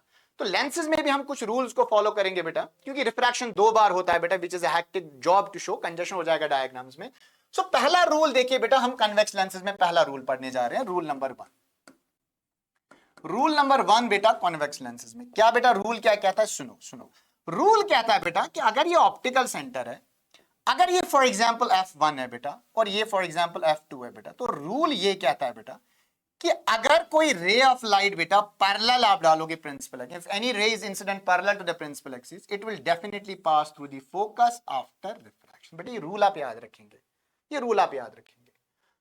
दो आप एक ऑब्जेक्ट से रेज किसी भी डायरेक्शन में दिखा सकते हैं बेटा, लेकिन हम वही रेज लेंगे बेटा जो हम यहां पे डिस्कस करने वाले, जिनके लिए आपको मेजरमेंट करने की जरूरत नहीं है, क्योंकि ये जो रे पैरेलल है बेटा, ये किसके थ्रू पास हो जाएगी? हमेशा फोकस के थ्रू. तो एक रूलर उठा के आप आराम से इसको बना सकते हो बेटा. ठीक है बेटा. So when a ray of light parallel to the principal axis strikes convex lens, the reflected ray passes through the focus of the principal axis. तो वो फोकस के थ्रू पास होगी. This is rule number 1. ठीक है बेटा, rule number 1 लिखा बेटा. आइए रूल नंबर 2 पे देखिए. रूल नंबर 2 क्या कहता है बेटा? रूल नंबर 2 कहता है कि if this is optical centre, if this is focus F1 my dear and this is focus F2. Rule number 2 है बेटा कि अगर कोई रे ऑफ लाइट पहले ही फोकस के थ्रू पास हो जाए, incident through the focus, it will definitely become parallel to the principal axis after refraction. If a ray of light is incident through the focus, it will become parallel to the principal axis after refraction. Is this clear? Yes sir. When a ray passing through the focus strikes convex lens, the reflected ray will pass parallel to the principal axis. ये किसको parallel हो जाएगी? Principal axis को। ये पहले rule का opposite है बेटा। पहला रूल क्या था? फोकस के थ्रू डालेंगे तो पैरेलल बन जाएगी, सॉरी पैरेलल डालेंगे तो फोकस के थ्रू चली जाएगी। अब फोकस के थ्रू डालेंगे तो बेटा पैरेलल बन जाएगी। क्लियर है? रूल नंबर 3 पे आते बेटा। बहुत ही इजी सा रूल है बेटा। Optical centre, this is focus F1, yes sir, this is focus F2। बेटा जो रे ऑप्टिकल सेंटर के थ्रू इंसिडेंट है बेटा, वो सीधी जाएगी विदाउट एनी डिविएशन। इसको कोई डिविएशन होने वाला नहीं है बेटा, ये बात याद रखें। जो भी रे ऑप्टिकल सेंटर के थ्रू जाएगी बेटा, उसको डिविएशन होने वाला नहीं है। हाँ सर, क्लियर है। कितने रूल्स मैंने पढ़ा है बेटा? 3 rules. Number 1, a ray parallel to the principal axis passes through the focus. Rule number 2, a ray which is incident through the focus becomes parallel to the principal axis. Rule number 3, a ray of light which is incident through the optical center goes on straight without any deviation. Now, rules in concave. Rules in concave. Rule number 1 बेटा, rule number 1 सुनिए मेरी बात बेटा। This is F1, हाँ sir, this is F2 for example. तो rule क्या कहता है बेटा? रूल पहला कहता है कि अगर एक रे ऑफ लाइट पैरेलल होगी बेटा प्रिंसिपल एक्सिस को, ये ऐसे डिविएट होगी कि ऐसा लगेगा as if it is coming from the focus after reflection. A ray of light which is incident parallel to the principal axis appears to be coming from the focus after reflection. वहां सच में focus के through जा रही थी, concave में आपको लगता है कि जैसे ये फोकस से आ रही है। हाँ सर, क्लियर है। रूल नंबर 2 पे आइए बेटा। रूल नंबर 2 क्या कहता है बेटा? रूल नंबर 2 कहता है if this is focus F1, if this is focus F2। ठीक है बेटा। रूल नंबर 2 कहता है कि जो रे आप फोकस की तरफ डालोगे बेटा, देखिए इसको इधर जाना था, इसको इसकी तरफ जाना था बेटा, ये स्ट्रेट हो जाएगी, पैरेलल हो जाएगी प्रिंसिपल एक्सिस को आफ्टर रिफ्लेक्शन। हाँ सर, बढ़िया समझ आ रहा है। A ray of light which is incident towards the focus, before reaching the focus it becomes parallel to the principal axis after reflection. हाँ sir, a ray directed towards the focus emerges parallel to the principal axis, से parallel बन जाएगी principal axis को। Rule number 3 पे आते हैं बेटा। Same rule है, ऑप्टिकल सेंटर है बेटा, आपके पास फोकस F1 है बेटा, आपके पास फोकस F2 है बेटा। A ray of light which is incident through the optical center बेटा goes on straight without any deviation बेटा, ये अनडिविएटेड पास होगी। क्लियर है? हाँ सर, क्लियर है। कॉनकेव में भी 3 रूल्स बेटा। A ray of light which is parallel to the principal axis appears to be coming from the focus after refraction. Yes sir. A ray of light which is incident towards the focus becomes parallel to the principal axis after refraction. Rule number 3, a ray of light which is incident towards the optical center goes on straight without any deviation. तीनों rule लेके बेटा चले image formation को खत्म करते हैं। आपको याद होगा मैंने कॉनकेव मिरर्स में भी बेटा 6 केसेस लिए थे, सेम 6 केसेस जहां कन्वेक्स लेंसेज में होने वाले। बेटा एक बात याद रखिए, जो भी चीजें कॉनकेव मिरर में हुआ वो चीजें रिपीट होने वाली है कॉन्वेक्स लेंसेज में।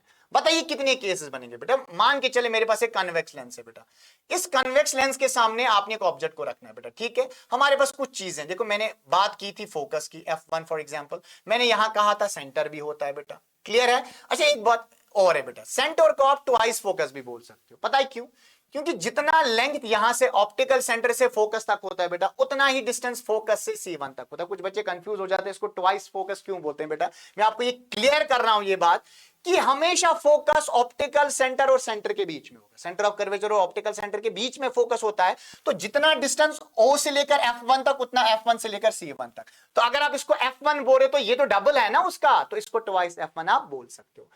हाँ बेटा, अब आप ऑब्जेक्ट को कहां कहां रख सकते हो? सर इन्फिनिटी पे रख सकते हैं, जैसे कि केस नंबर 1 हम अभी डिस्कस करेंगे बेटा, ऑब्जेक्ट एट इन्फिनिटी। उसके बाद कहां रख सकते हो बेटा? Beyond twice F1। हाँ सर, बियॉन्ड ट्वाइस F1 रख सकते हैं। हाँ सर, उसके बाद C1 पे रख सकते हो आप, जिसे हम ट्वाइस F1 भी बोल सकते हैं बेटा। उसके बाद बिटवीन C1 एंड F1, जिसे आप between twice F1 and F1 भी बोल सकते हो, at F1 and between F1 and optical centre. So how many cases are there? 1 2 3 4 5 6। तो हमें बेटा 6 केसेस को एक एक करके यहां डिस्कस करना है। हाँ सर, हमें समझ आया। चलिए हम एक एक करके इन केसेस को ले लेते हैं।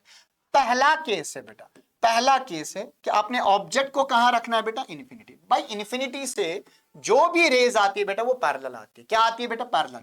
तो ये जितनी भी रेज पैरेलल होंगी बेटा, इन पे पहला रूल ऑफ लाइट लागू होगा। वो क्या है बेटा? रिफ्रैक्शन का, इमेज फॉर्मेशन का पहला रूल है बेटा, जो भी रे पैरेलल है वो एक पॉइंट के थ्रू पास होगी जिसे फोकस कहते हैं। तो ये जितनी भी रेज है बेटा, ये एक ही पॉइंट के थ्रू पास होंगी और उस पॉइंट को हम क्या बोलते हैं? यस सर, इसे हम फोकस F2 यहां पर ले लेते हैं। तो बताइए इमेज कहां पर बनी बेटा? पहली चीज जो आपको लिखनी होती है बेटा वो आप लिखेंगे पोजीशन ऑफ इमेज। आप पूरा लिखेंगे, मैं आप उसको लेटर्स में लिख रहा हूं बेटा टाइम बचाने के लिए। पोजीशन ऑफ इमेज, तो कहां पर इमेज बनी सर? फोकस पे बनी। तो क्या लिखेंगे? हाँ सर, एट फोकस F2। आप चाहे तो F1 यहां से रखो, F2 there is no such rule. Size of image, देखो बेटा साइज कैसे देखा जाता है? वही जहां पर इन्होंने मीट किया वो पॉइंट कितना इलिवेटेड है या कितना नीचे है प्रिंसिपल एक्सिस से, वो तो पॉइंट प्रिंसिपल एक्सिस के ऊपर है ना, तो ये तो पॉइंट साइजेड है। तो इसे क्या कहोगे बेटा आप? पॉइंट साइजेड या हाईली डिमिनिश्ड भी बोल सकते हो बेटा। What is the nature of image? Did they meet in real? हाँ सर, ये सच में मिल गई, इन्होंने मीट किया हकीकत में।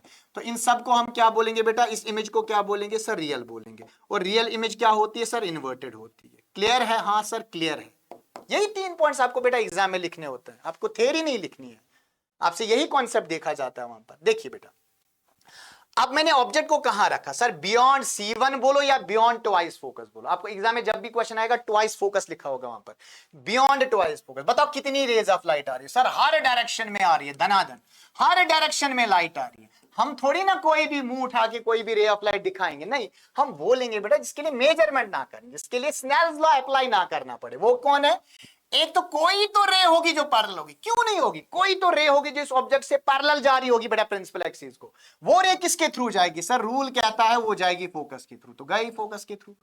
जो रे ऑप्टिकल सेंटर के थ्रू जाएगी बेटा वो सीधी जाएगी विदाउट एनी डिविएशन। हाँ सर, तो ये इंफॉर्मेशन किससे आई सर? ए से, तो ये यहां पहुंच गई, इसका नाम ए डैश। ठीक है ना बेटा? फिर बी डैश के लिए क्या करते हैं बेटा? सिंपल एक परपेंडिकुलर डालते हैं और उसका नाम है बी डैश। दो ये एरो आपको नीचे दिखाना पड़ेगा क्योंकि एक ही इंफॉर्मेशन आपको लग रहा है इधर मीट कर गई, तो एक ही इंफॉर्मेशन ए डैश पे पहुंच गई बेटा, तो ये इमेज ही इन्वर्ट हो गई बेटा। So where is the case number 2 बेटा? क्या आएगा? Position of image. कहां पे बन गई image sir? Between F and twice F1, between focus F2 and twice focus F2। What is the size of image sir? Image का size कम है, ऑब्जेक्ट साइज ज्यादा है, तो हम इसे डिमिनिश्ड भी बोल सकते हैं और इसको हम स्मॉलर भी बोल सकते हैं बेटा, स्मॉलर देन ऑब्जेक्ट साइज। ठीक है बेटा, आप दोनों चीजें लिख सकते हो बेटा, आप यहां डिमिनिश्ड भी लिख सकते हो, आप स्मॉलर देन ऑब्जेक्ट साइज भी लिख सकते हो बेटा। Is this clear? What is the nature of image? Nature of image कैसा बेटा? रियल एंड इन्वर्टेड है। बताओ क्यों? क्योंकि सर रेज ने सच में मीट किया, और जब रेज ऑफ लाइट बेटा सच में मीट करती है तो याद रखना इमेज यस रियल होता है, रियल इमेज इन्वर्टेड होता है। केस नंबर 3 पे आते हैं बेटा।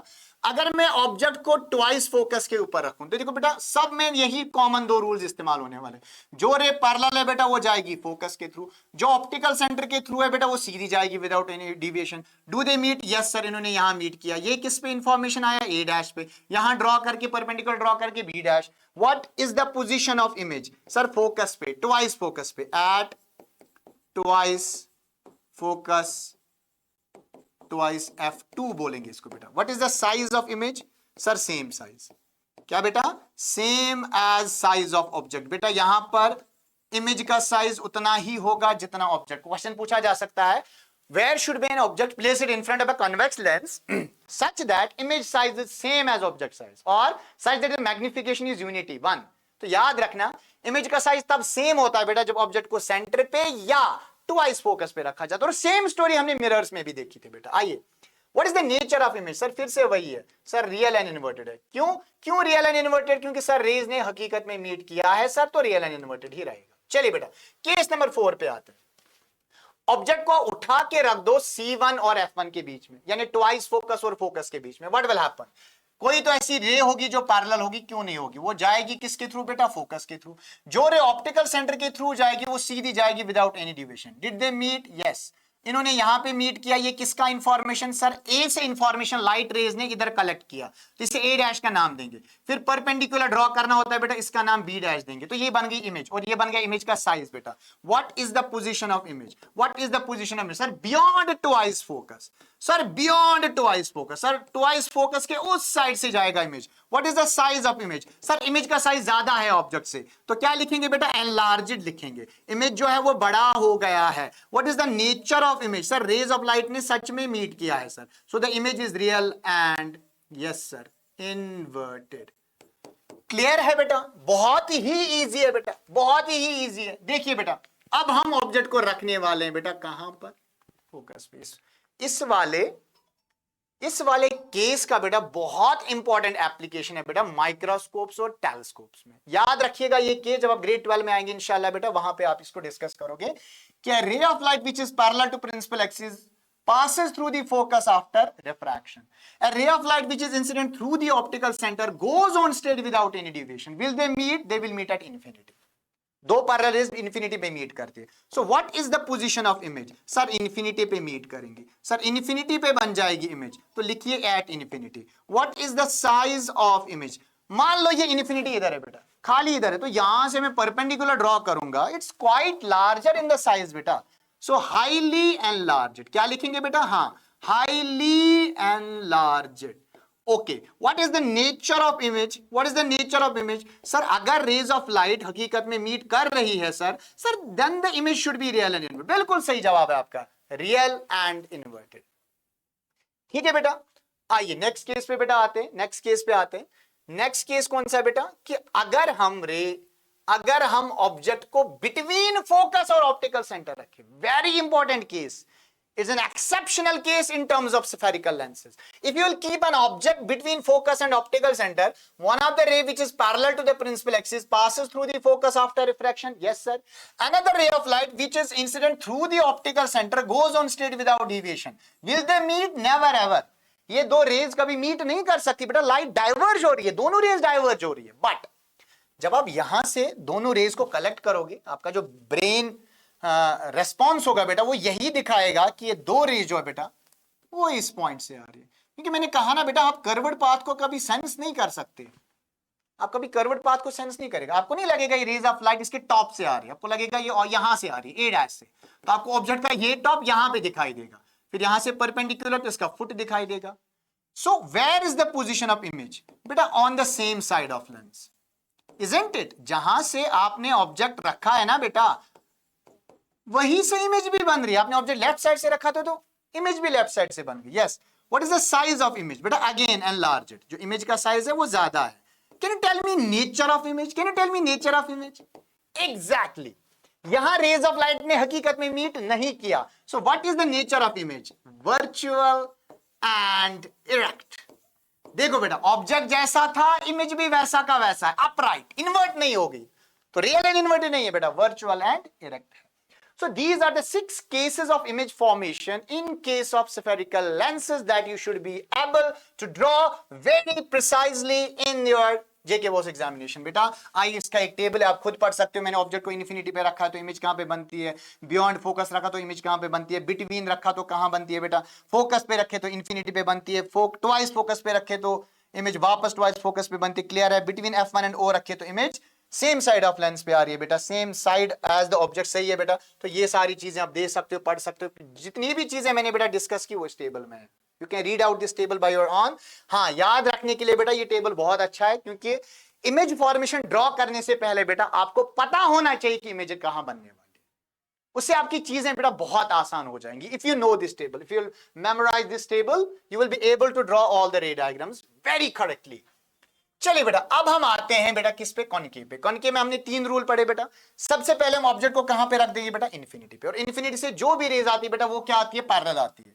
सो first ray of light which is parallel to principal axis appears to be coming from the focus after refraction। बिल्कुल रूल नंबर 1 है ये कॉन्केव में। हाँ sir, again rule number 1, a ray of light which is parallel to principal axis appears to be coming from the focus after refraction। Do they meet? No, ये दोनों raise diverge हो रही है बेटा, इसीलिए तो कॉन्केव लेंस को diverging lens कहते हैं। अब लेकिन जब आप यहां से इसको ऑब्जर्व करोगे ना बेटा लाइट को, आपको नहीं लगेगा लाइट पैरेलल आ रही है, डिविएट हो रही है, यहां हो रही है डिविएट, ये लेंस कर रहा है। आपके ब्रेन को नहीं पता लेंस क्या कर रहा है, तो आपको लगेगा ये दो रेज इधर मीट कर रही है फोकस पे, तो आपको लगेगा कि ये जो ऑब्जेक्ट जहां से लाइट आ रही है ये यहां से आ रही है, तो आपको वो ऑब्जेक्ट यहां दिखाई देगा बेटा। सिंपल सी बात है।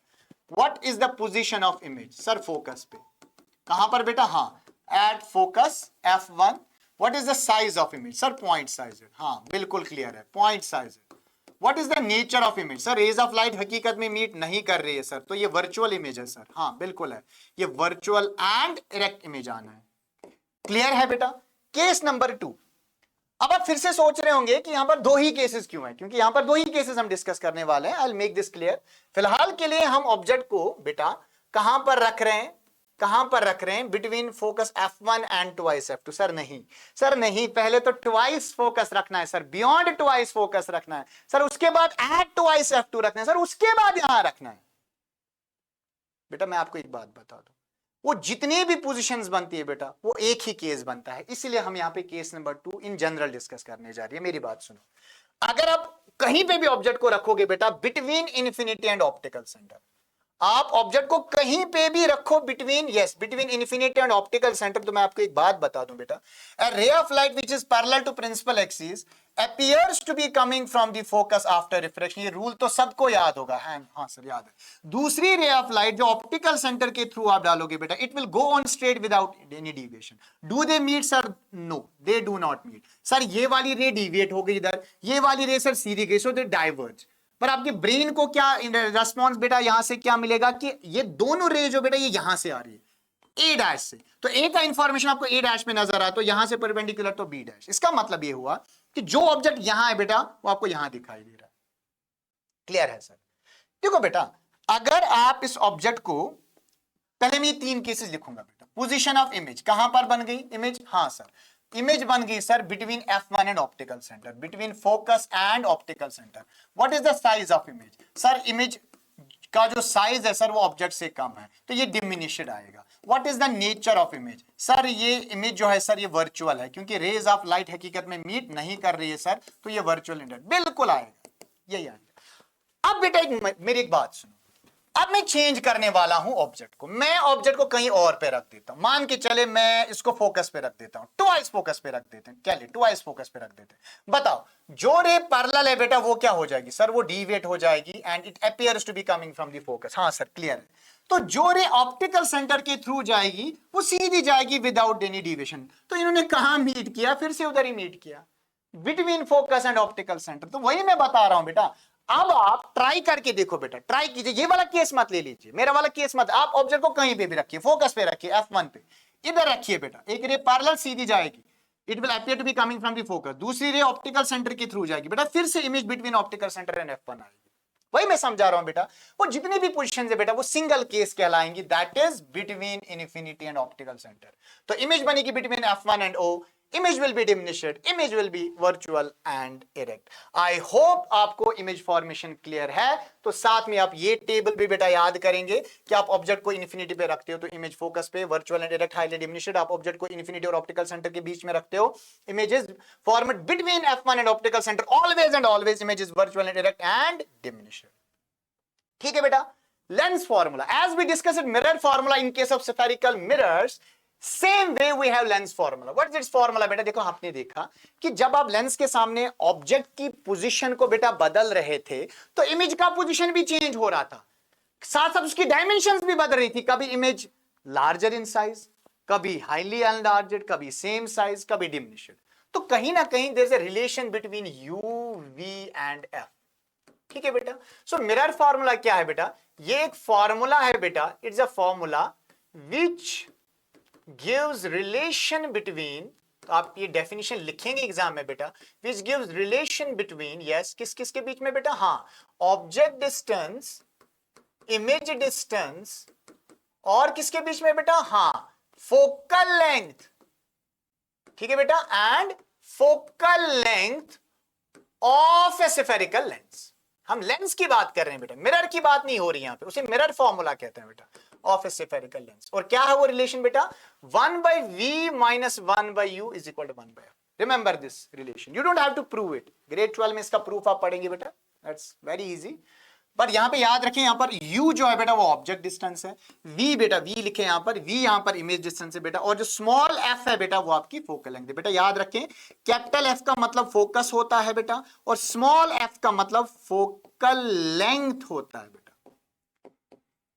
क्लियर है? हाँ sir, this is the lens formula. ठीक है बेटा, क्लियर। नेक्स्ट पे आते हैं बेटा, यस, मैग्निफिकेशन। मैग्निफिकेशन बेटा अभी अभी आपने पढ़ा कि लेंस के सामने ऑब्जेक्ट को रखते हो तो इमेज कभी लार्जर इन साइज, कभी स्मॉलर इन साइज। तो व्हाट इज मैग्निफिकेशन बेटा? मैग्निफिकेशन क्या है बेटा? ये वो हद है, the relative extent to which and image of object is magnified. ठीक है बेटा, एक ऑब्जेक्ट की जो इमेज होती है बेटा वो कितनी मैग्नीफाई हो जाएगी किसके रेस्पेक्ट में, with respect to size of object, है ना। ऑब्जेक्ट के साइज के कंपैरिजन में इमेज का साइज कितना ज्यादा या कितना कम होने वाला है, कितना इमेज मैग्नीफाई हो जाएगा, तो उसे हम कहते हैं बेटा लीनियर मैग्निफिकेशन। अब इसको कैसे हम चेक करें, कैसे चेक करें बेटा, दो चीजें हैं। एक ये है कि आप हाइट ऑफ इमेज का कंपैरिजन किसके साथ करेंगे सर, ऑब्जेक्ट के हाइट के साथ। तो इसका कंपैरिजन आप करेंगे किसके साथ बेटा, हाइट ऑफ ऑब्जेक्ट के साथ। यह है पहला तरीका। क्यों, क्योंकि बेटा आप रिलेट कर रहे हो ना रेशियो से, तो इमेज की हाइट को h डैश से लिखेंगे बेटा, ऑब्जेक्ट की हाइट को h से लिखेंगे, और हम मैग्निफिकेशन को m से लिखेंगे बेटा, तो क्या बन गया h डैश बाय h। ठीक है बेटा, यह है पहला तरीका। दूसरा तरीका बेटा सुनो, क्योंकि जब आप ऑब्जेक्ट की पोजीशन को लेंस के सामने बेटा चेंज करते हो, it is not only the distance of image which change, it's also the height of image which change. So the height of image वैसा ही चेंज होता है जैसा डिस्टेंस ऑफ इमेज चेंज होता है। तो आप इन टर्म्स ऑफ डिस्टेंस भी लिख सकते हो। वो क्या है बेटा, कि मैग्निफिकेशन आप ऐसे भी लिख सकते हो बेटा, सर कैसे, which is actually distance of image, और डिस्टेंस आप कहां से देखोगे बेटा, ऑप्टिकल सेंटर से, टू डिस्टेंस ऑफ ऑब्जेक्ट। आप इन दो का रेशियो करोगे बेटा, बिल्कुल सिंपल है, क्योंकि आपको कंपैरिजन करना है बेटा, कंपैरिजन रेशियो से होता है। तो m का इक्वेशन बेटा v बाई u, क्यों, क्योंकि v होता है बेटा डिस्टेंस ऑफ इमेज, u होता है डिस्टेंस ऑफ ऑब्जेक्ट। लेकिन स्फेरिकल मिरर्स में, यानी मिरर फार्मूला आपने देखा बेटा, वहां पर हम नेगेटिव साइन का इस्तेमाल करते थे, और मैंने बताया भी था कि नेगेटिव बेटा u के साथ नहीं होता, it's not, it doesn't belong to u बेटा, it's because of the calculation of the derivation part. यहां भी अगर आप इसको डिराइव करोगे किसी एक केस से, जो हमने 6 केसेस अभी पढ़े कन्वेक्स लेंस में बेटा, कोई भी एक केस उठा के हम ट्रायंगल्स को सिमिलर करके उसको प्रूव कर सकते हैं, लेकिन यहां नेगेटिव साइन नहीं आएगा बेटा। So how many formulas are there, 2। So हम इन दोनों फार्मूलाज को एक साथ लिख सकते हैं कि h डैश बाय h, और वो बराबर आएगा बेटा v by. So this is the concept of बेटा मैग्निफिकेशन।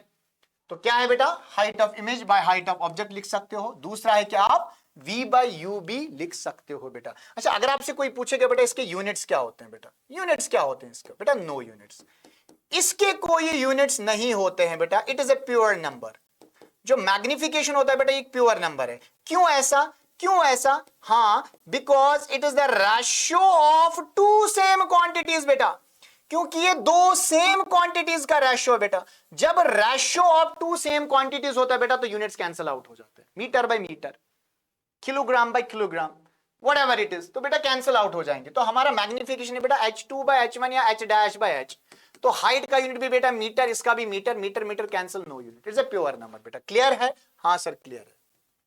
आइए बेटा पावर ऑफ ए लेंस पे डिस्कशन करते हैं बेटा, पावर ऑफ लेंस पे। इससे पहले कि मैं पावर ऑफ लेंस पे डिस्कशन करूं बेटा, मुझे एक बात बोलनी, बहुत इंपॉर्टेंट बात बोलनी है बेटा।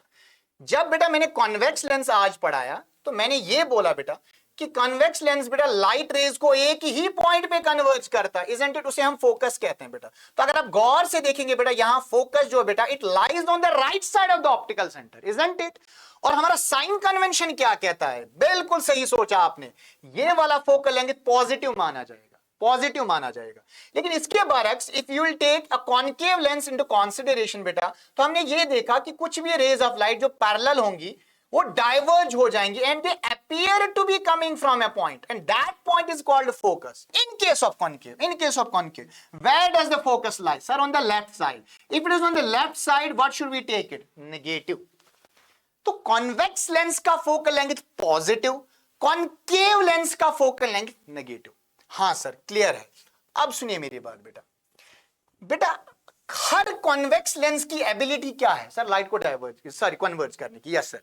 कॉन्केव लेंस की क्या एबिलिटी है सर, लाइट को डाइवर्ज करने की। बेटा इनकी एबिलिटी कितनी है, how much is the ability of a convex lens और a concave lens to converge और डाइवर्ज द लाइट रेस्पेक्टिवली। यानी कॉन्वेक्स लेंस अगर आपके पास है बेटा, ये कितना लाइट को कन्वर्ज कर सकता है, वो होता है उसका पावर, उसकी ability to converge the light. What is power of a concave lens, it is the ability to diverge the light by a concave lens.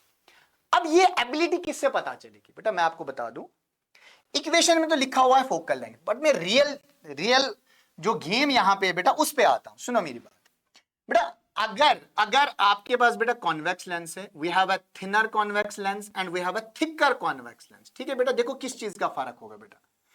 Light जब एक थिनर कॉन्वेक्स लेंस पे इंसिडेंट है बेटा, लाइट कम travel करेगी lens में, isn't it? हाँ sir, light ज्यादा देर lens में नहीं ठहरेगा। क्यों, बताओ क्यों? क्योंकि लाइट को ज्यादा डिस्टेंस ट्रैवल करना ही नहीं है, तो लाइट ज्यादा डिविएट भी नहीं होगी बेटा, तो लाइट दूर जाके मीट करेगी यहां पर, तो इसको हम फोकल लेंथ कहेंगे। हाँ सर, क्लियर है। लेकिन यही चीज जब एक थिकर लेंस पे होगी, देखो बेटा क्या होगा, लाइट ज्यादा देर लेंस में रहेगी तो ज्यादा डिविएट होती रहेगी और ये बिल्कुल सामने मीट करेगी। बिल्कुल सर, क्लियर है। तो यहां पर फोकल लेंथ कम होगा। अब मेरा आपसे एक सवाल है बेटा, सवाल सुनिएगा। अगर किसी लेंस का फोकल लेंथ बेटा ज्यादा है, अगर लेंस का फोकल लेंथ बेटा ज्यादा है, इसका क्या मतलब हुआ? लाइट दूर जाके मिल रही है, तो इसकी कन्वर्जिंग एबिलिटी कम या ज्यादा? सर कम। क्लियर है? अगर फोकल लेंथ कम है बेटा, तो इसका मतलब हुआ लाइट बिल्कुल सामने मिल रही है, तो इसका मतलब इसका पावर क्या है बेटा? ज्यादा। तो यहां से सीधे समझ आ रहा है इनके बीच में इनवर्स रिलेशनशिप है। तो यहां से जो क्रक्स निकला बेटा वो यही है कि power is the reciprocal of focal length. हाँ सर, एकदम क्लियर है sir. The ability of a lens to converge और diverge the light rays depends on its focal length. बेटा लाइट कितनी डाइवर्ज होनी है वो उसके फोकल लेंथ पे डिपेंड करेगा। मैं कह रहा हूं उसकी थिकनेस पे डिपेंड करेगा इनडायरेक्टली।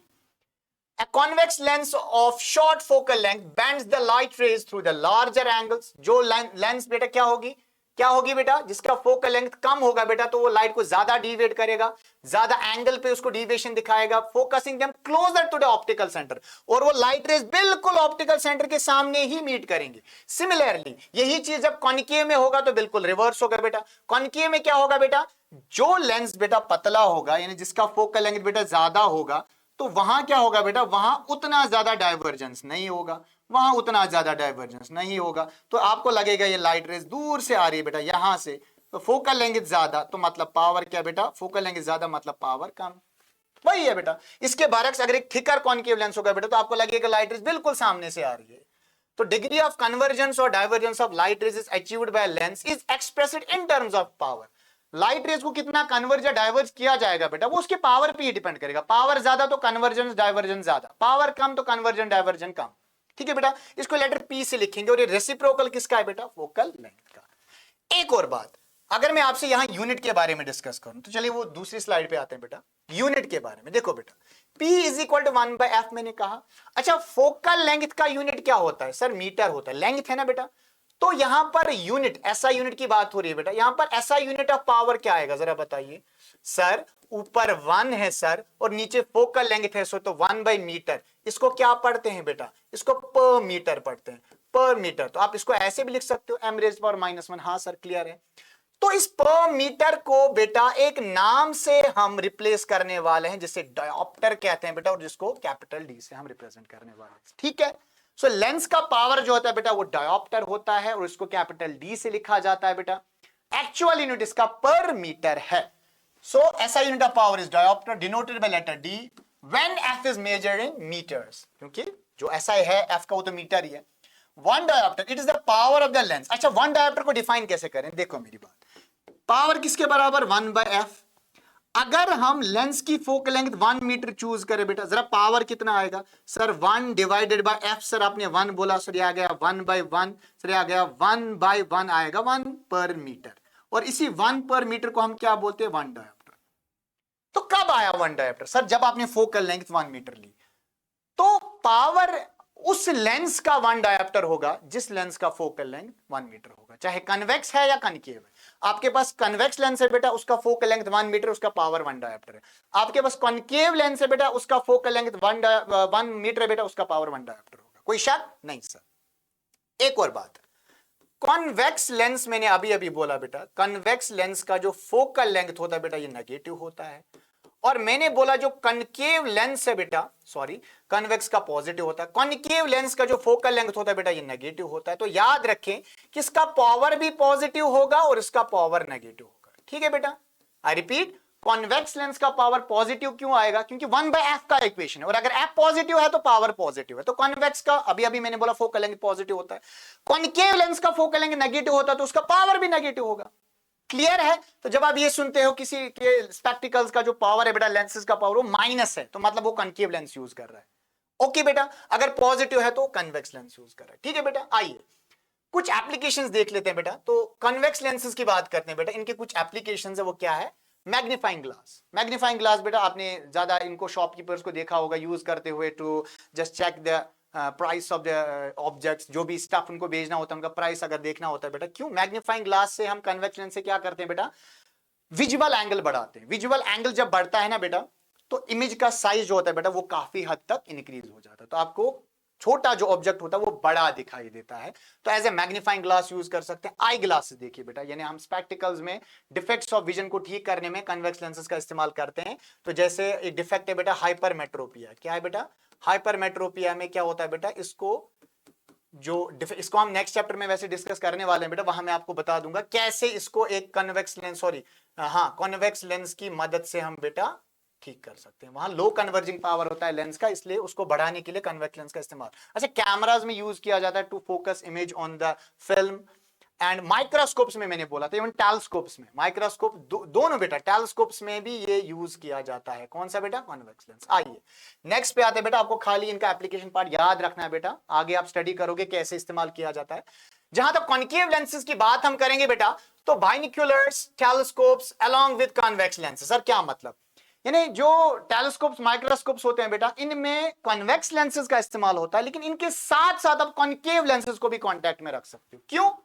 क्योंकि इससे बेटा एक चीज जो होती है बेटा काफी कंट्रोल होती है बेटा, उसे क्रोमैटिक एब्रेशन कहते हैं बेटा। सर क्या मतलब, इससे क्या है, देखो बेटा, जब आप किसी कॉन्वेक्स लेंस पे लाइट को इंसिडेंट करते हो बेटा, white light for example, it contain 7 components, तो ये जरूरी नहीं कि वो सातों के सात कंपोनेंट जो है ना बेटा, VIBGYOR, VIBGYOR, you might be आप जानते होंगे इसके बारे में, तो वो सारे कंपोनेंट्स इक्वली कन्वर्ज नहीं हो सकते, तो उससे इंफॉर्मेशन प्रॉपर्ली कलेक्ट नहीं होती बेटा, उसे क्रोमेटिक एब्रिएशन कहते हैं, क्योंकि 7 कलर्स होते हैं एक्चुअली। तो उस चीज को ठीक करने के लिए बेटा हम कन्वेक्स के साथ साथ कॉन्केव रखते हैं, तो वही पे एक यूज है in binoculars and telescopes along with the convex lenses, because convex lenses alone creates blur and distortion आ जाता है, इमेज क्लियर नहीं आती है बेटा, उस रीजन से हम इसमें कॉन्केव लेंस का यूज करते हैं। अच्छा, आई ग्लासेस में जैसे मैंने बोला, मायोपिया को ठीक करने के लिए बेटा हम कॉन्केव लेंसेज का इस्तेमाल करते हैं। इवन कैमराज में अलोंग विद द कॉन्वेक्स हम इसका इस्तेमाल करते हैं बेटा। फ्लैश लाइट्स में बहुत इंपॉर्टेंट यूज है बेटा, फ्लैश लाइट्स में अगर आप कॉन्केव लेंसेज का इस्तेमाल करोगे बेटा, तो अगर आप टॉर्च से बेटा लाइट छोड़ोगे, पैरेलल बीम छोड़ोगे बेटा, एज यू नो ये पैरेलल बीम जो है बेटा वो डाइवर्ट होने वाली है, लाइट जो है वो डाइवर्ज हो जाएगी, तो ज्यादा एरिया पे लाइट जो है बेटा वो इंसिडेंट हो जाएगी, ज्यादा एरिया बेटा कवर होगा लाइट से, तो इसे हम फ्लैश लाइट कहते हैं बेटा। इनमें भी कॉन्केव लेंसेज का इस्तेमाल होता है। दिस इज ऑल बेटा we have in this chapter. मैंने बहुत ज्यादा कोशिश की बेटा कि हर एक चीजों को मैं कन्वीनियंट बनाऊं बेटा आपके लिए। आई होप आपको ये सारी चीजें क्लियर होगी बेटा, एंड आई गारंटीड जितना भी कंटेंट मैंने पढ़ा है बेटा इससे बाहर कुछ नहीं पूछा जाएगा। बट स्टोरी अभी बाकी है बेटा। In the next lecture we will be discussing the numerical part of this chapter. Along with this I will bring some previous year questions. Till then खुदा हाफिज, फी अमानिल्लाह।